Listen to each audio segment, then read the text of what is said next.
Les funérailles, déjà considérées comme les obsèques du siècle, ont lieu ce lundi 19 septembre 2022. Le monde s'est réuni alors qu'Élisabeth II s'apprête à être inhumée. On compte la présence de presque tous les chefs d'État de la planète, dont Emmanuel Macron, mais aussi une trentaine de familles royales européennes, ainsi bien sûr que le clan dans son ensemble de Sa Majesté. Au sein de l'abbaye de Westminster, est entonné God Save the King, qui n'a pas été joué depuis 70 ans. Un hymne très fort qui a saisi Charles III, nouveau roi proclamé le 10 septembre dernier. On a en effet pu voir le monarque ainsi que son épouse, la reine consort Camilla, très ébranlés durant cet hymne. Ce moment d'histoire, à l'émotion exceptionnelle, a saisi le couple royal. Des images fortes du roi Charles III, les larmes aux yeux, et son épouse Camilla, tout aussi bouleversée, ont été diffusées.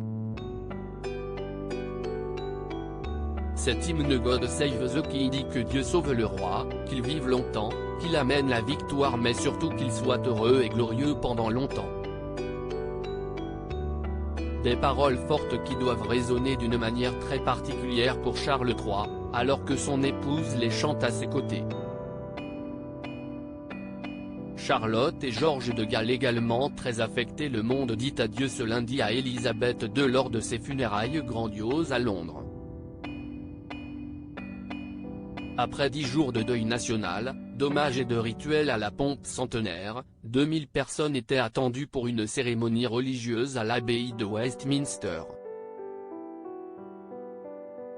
Le cercueil y est arrivé en procession, suivi par le roi Charles III et des membres de la famille royale à pied.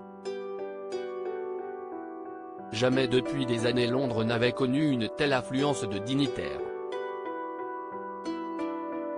Le cercueil a quitté l'abbaye suivi par le roi Charles III, la reine consort Camilla et le clan royal, et a à nouveau été placé sur un affût de canon de la Royal Navy avant une procession historique, en grande pompe, dans les rues du centre de Londres, jusqu'à l'arc de Wellington, d'où il repartira en corbillard pour le château de Windsor.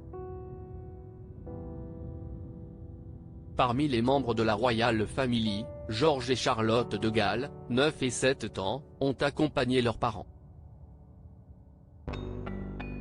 Les deux jeunes enfants sont arrivés avec leur mère, Kate Middleton, la mine sombre mais digne sous un immense chapeau noir, et ont retrouvé leur père, le prince William, à l'entrée du cercueil dans Westminster Abbey. Ils semblaient tous les deux très touchés.